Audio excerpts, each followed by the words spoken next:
Guys, so ito yung specs ng aking PC. Yung operating system natin is Windows 10 Pro 64-bit. Pina-install ko siya kay Sir Bob. So, mura lang yung single niya, guys. Yung CPU ko naman is AMD Ryzen 5 5600. So, yung RAM natin is dual, dalawang 16GB. Bali, 32GB lahat. Yung motherboard naman natin is Aorus B550M Elite. Tapos yung graphics natin is NVIDIA GeForce GTX 1660 Super. Yung storage naman natin is 500GB ng Kingston. Next naman ay nag-burn test tayo sa Furmark. So yung frame rate niya sobrang bilis, hindi ko siya maintindihan. FPS niya is 146. Tapos yun, ang ating GPU ay NVIDIA GTX 1660 Super. So, thank you kay Sir Bob kasi sa kanya ko to na-avail. Dapat 1050 Ti lang yung ating GPU, pero dahil mabait si Sir Bob at meron din siyang 1660 Super, greenab ko na. So, nag-add na lang ako. Ayun, hindi ko na siya alam kung paano i-explain, pero ito yung burn test niya. Ngayon, dito na tayo sa ating childhood games. Talaga yung nilalaro ko ng bata ko. So, grade 6 ako to. Na-discover ko yung GTA 5. Kasi nung mga grade 3 ako, grade 3 ba yan? Basta ganun, GTA San Andreas lang yung nilalaro ko, yung mga games sa computer shop. Pero ngayon, yan, malalaro ko na yung GTA 5 na gusto ko. Gusto ko talaga siya sa PS5. Kaso, nagka-PC na rin ako. Bakit hindi ko na lang dito yung laruin? So, nakikita ko rin yun. Nag-stream sila Bubble, sila Boss Rec. Ayan, gusto ko lang sila makalaro. Sana makapag-RP tayo. Tingnan nyo lang yung quality niya, guys. Ni-record ko siya dito ngayon sa PC ko. So, ako yan sa larong to kasi wala pa si Michael saka si Trevor. So, nagbago yung isip ko. Parang gusto ko na kunin yung coaching yun. Try natin to sa test drive. Parang yung e-bike lang na style niya, kotse. So, yan. Nabangga agad, guys. Tingnan nyo naman. Basag na yung salamin niya. Pero tingnan mo tong kotse na to ah. Tingnan mo tong kotse natin. Wala. Parang natanggal lang yung bumper pero yung di pa talaga natatanggal. So, di ba okay na okay itong kotse na to. Hindi pa ako masyadong sanay mag-drive. Kaya, malikot-likot pa yung driving ko dito. Yan, sobrang tulin guys, oh. Oh, boom. Kita niyo yan? Buhay pa rin yan. Kahit wala na yung pinto sa gilid. So, ayan. Picture mo na. Diba ganyan yung mga car enthusiasts? You are so dead daw. So, pinatulan ko. Isang suntok lang guys. Patay na. Tignan mo naman tong asawa niya. Walang pakialam dun sa asawa niya. Umalis. So, ito na lang kunin natin guys. Mga isang tumba lang.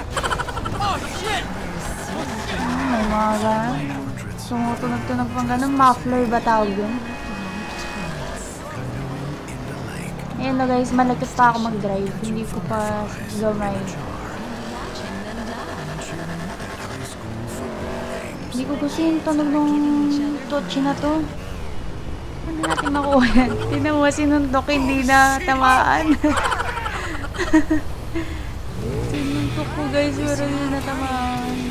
Ayan.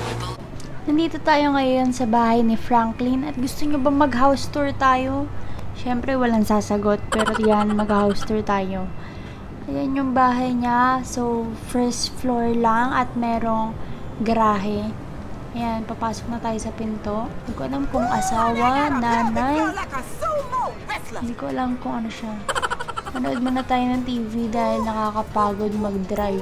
Tignan nyo guys, nilipat ko ah. Pero, pabalik-balik lang. 2 channel lang ata tong TV na to eh. Hindi na nga tayo manood. Ngayon, dito tayo sa ating dining. Ayan, tapos dito naman tayo sa ating kusina. So, inom muna tayo ng beer. Para you know, beer muna tayo, pare. May bigit pa siya bang may inom? Ganun pala dapat. Ayan yung kitchen. Here's the halaman na pinto na hindi mabuksan. Trash can. At ay, hindi naglinis yung babaeng yun. Ito yung pixie bike ko, guys. So, tinambak ko na lang siya dyan kasi nakakapagod mag-bike. So, ito yung kwarto niya. Ayan o, daming skincare. Ayan o, important talaga ang skincare. So, ang laki ng kama niya. Tapos, ito yung CR namin. Ay, putik na yan. Pink. Hindi niya ba alam na nandito din nakatira si Franklin? So, ito na yung kwarto ni Franklin. Pag sinabi mo mag-change ng damit, wala namang mapalit kasi wala siyang damit. So, ayan, kung ano yung pinagdidikit niya, medyo magulo yung bahay niya. Ay, yung kwarto niya. Ayan, yun lang yung house tour. So, sana nag-enjoy kayo sa house tour ni Franklin. Sana nag-enjoy din kayo sa vlog ko. Sa mga gustong mag-build ng PC dyan, sana natulungan ko kayo at nabigyan ko kayo ng idea kung ano man yung specs na meron ako. Na gusto nyo rin sa build nyo, yun. So, ang total ng build ko ay 55,711. Hindi pa dyan kasama yung fee binayad ko kay Sir Bob. Check the description below para makita nyo yung specs ng aking PC. Hindi pa siya totally complete kasi wala pa akong webcam, microphone, at saka yung headset. So, yun na lang yung kulang ko guys. Kung gusto nyo magpa-build, highly recommended ko si Sir Bob.